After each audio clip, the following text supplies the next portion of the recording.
Paano kaya kung totoo nga yung sinasabi niya sa inyo? Na may anak nga siya sa labas. Walang ibang pwedeng maging leader ang Golden Scorpion, kundi ako lang. At kung sakali man na meron akong kapatid, papatayin ko siya. Kung nabubuhay kaya ang tatay mo, mangyayari sa ating lahat ng ito, anak.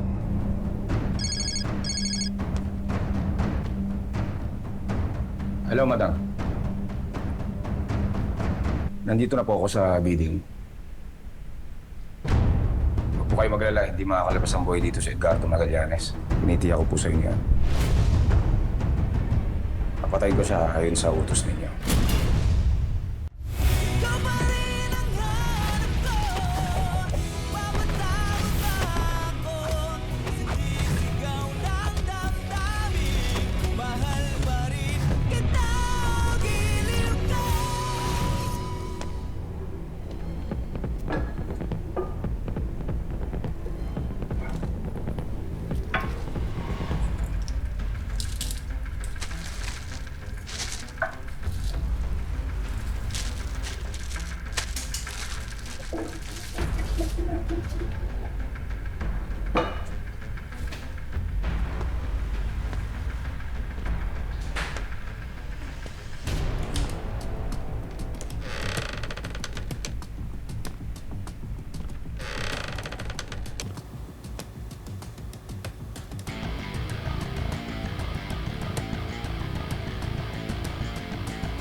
Hello?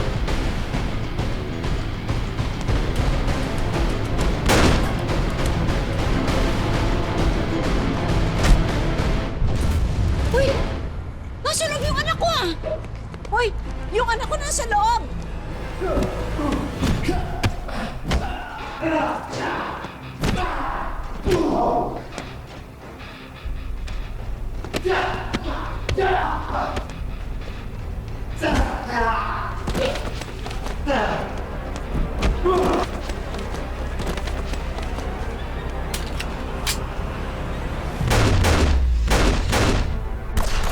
Baka mapano yung anak ko? Papasukin mo ako, nasa loob siya eh!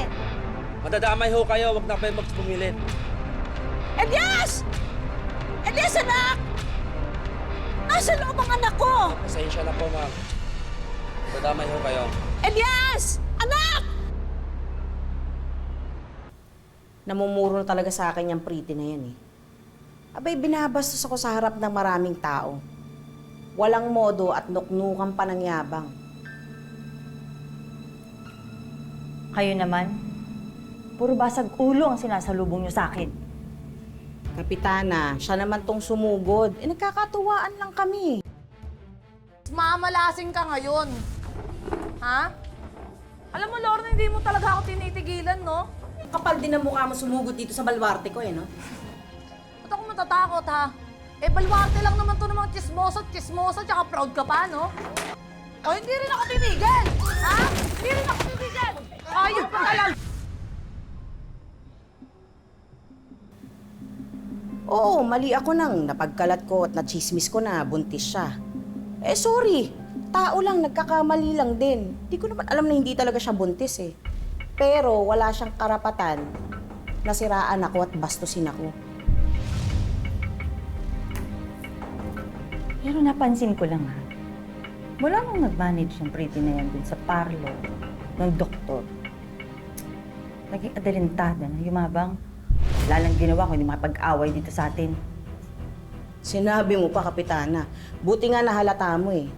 Tama talaga hinala ko, yumabang talaga yung pretty na yan eh. Oo, masyado na mataas ang lipad. Kaya hayaan mo, Kapitana, ako nang puputol ng pakpak niyan. Bakit? May binabala ka ba, Lorna? Kapitana, ikaw na rin ang nagsabi. Simula na nag-manage siya sa salon, abay, mas lumakas ang loob. Oo eh. Akala mo siya na may-ari. Pwes, tuturuan ko siya ng leksyon. Kailangan mapasara ko yung salon na yan. Tignan ko lang kung makapagyabang siya pag nalugi na yung minamanage niyang salon. Kaya mong gawin yan? Oo naman. Basta suportahan mo lang ako sa mga plano ko. Sige. Pero wag mo ko idadamay kapag nagkaipitan, ha? Alam mo naman, pinoprotektahan ko ang pangalan ko. Lalo na ang kandidatura ko. Oo naman, Kapitana. Basta tulungan mo ko ha. Bigyan mo ko ng permiso.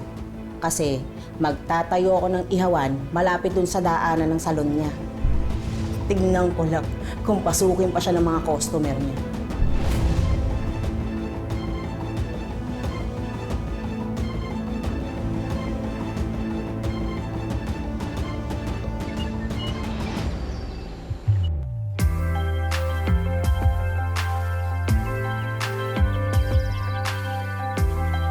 Wow!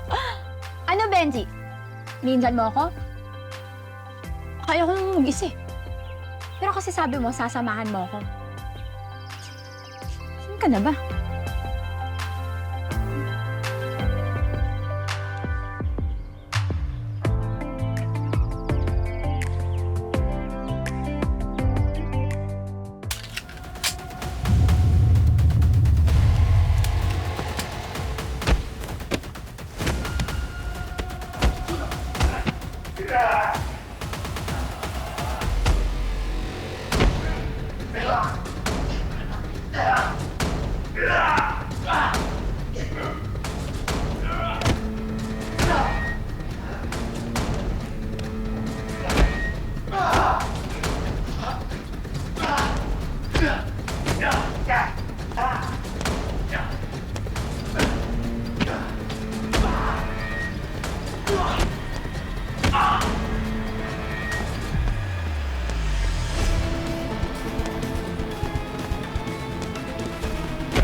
Matigas kang hayop ka.